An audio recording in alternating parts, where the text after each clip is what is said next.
গাজীপুরের টঙ্গী টিএনটি এলাকার বিটিসিএল জামে মসজিদের পেশ ইমাম মাওলানা মহিবুল্লাহ মাদানীকে পঞ্চগড়ের সদর থানার হেলিপ্যাড বাজার এলাকা থেকে হাত পা বাঁধা অবস্থায় উদ্ধার করা হয়েছে। তার ছেলে আব্দুল্লাহ এ তথ্য নিশ্চিত করেছেন।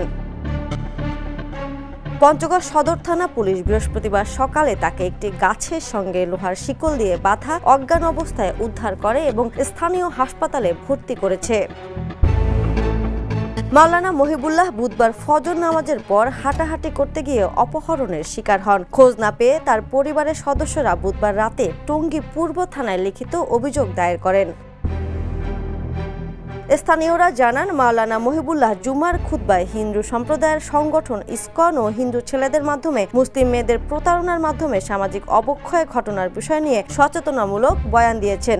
এরপর থেকেই তাকে হুমকি দেওয়া হয় এবং বেশ কয়েকটি উড়ো চিঠি পাঠানো হয়।